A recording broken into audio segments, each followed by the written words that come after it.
쿠팡의 유료 회원제 와우 멤버십 요금이 월 2,900원에서 4,990원으로 오른다는 사실 알고 계셨나요? 지난해 12월 말부터 신규 회원에게만 적용해온 요금 인상을 이젠 기존 회원들에게도 적용하기로 했대요. 사실 평균 배송비를 생각하면 한 달에 2번만 쿠팡을 통해 물건을 주문해도 이득인 셈이니 온라인 쇼핑을 자주 하는 사람에겐 크게 부담되지 않는 금액일 수도 있는데요.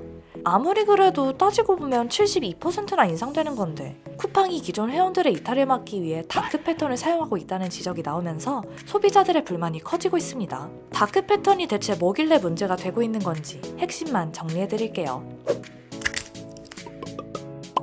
다크 패턴은 쉽게 말해 소비자를 속이기 위해 디자인된 UI를 말합니다. 그래서 눈속임 마케팅이라고도 불러요. 가장 흔한 예로는 남아있는 상품 단 하나, 지금 300명이 이 상품을 함께 보고 있습니다 등 마감 임박 정보를 제공해 구매자들의 구매를 유도하는 건데요. 이 마감 임박 숫자들은 사실 무작위로 생성되거나 시간의 흐름에 따라 줄어들도록 설정되어 있는 경우가 많다고 합니다. 또 결제 과정의 마지막에 가서야 배송비와 세금을 부과해 가격을 속인다거나 무료 이용 기간이 끝나면 별도의 공지 없이 신용카드로 비용을 청구하는 방식 역시 다크 패턴에 속해요. 쿠팡의 다크 패턴은 기존 회원의 와우 멤버십 연장에 집중되어 있는데요. 물품 결제 창에까지 멤버십 연장 동의 안내 문구를 숨겨뒀다는 지적을 받고 있습니다. 멤버십 연장 동의 항목이 구매 조건 확인 안내 문구 바로 아래에 붙어 있어서 구매 조건에 동의하고 있는 것처럼 착각하기 쉽게 만들어져 있고요. 디폴트 값이 동의로 되어 있어서 주의를 기울이지 않으면 자신도 모르게 멤버십을 연장하게 될 여지가 큽니다.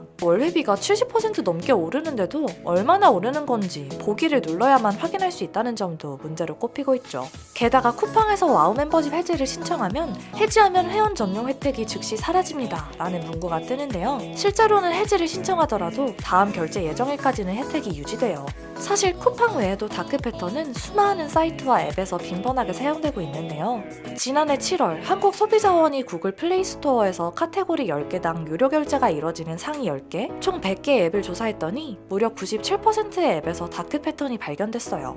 다크 패턴에 의한 피해는 노년층보다 온라인 구매의 비율이 높은 청년층에서 더 컸대요.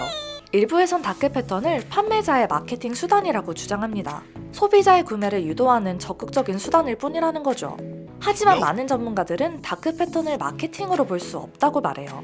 마케팅은 소비자와 판매자 모두에게 효용이 있고 시장을 활성화하는 역할을 해야 하는데 다크 패턴은 소비자를 속이는 방식을 사용하기 때문에 소비자 효용이 아닌 소비자 기만이라는 결과를 낳는다는 거죠. 쿠팡이 다크 패턴까지 이용해 회원을 유지하려는 건 수익성 개선에 대한 절박함을 보여주는 대목이에요. 쿠팡은 창사 이후 흑자를 기록한 적이 아직까지 없거든요. 물류창고 증설, 로켓 배송 비중 확대 등 공격적인 투자를 감행하면서 매출이 꾸준히 증가하고 있지만 순손실도 그만큼 꾸준히 커지고 있죠. 하지만 장기적인 락인 효과를 위해서는 소비자를 속이는 방법보다 소비자가 꾸준히 이용하고 싶은 요소를 제공해야 하지 않을까요?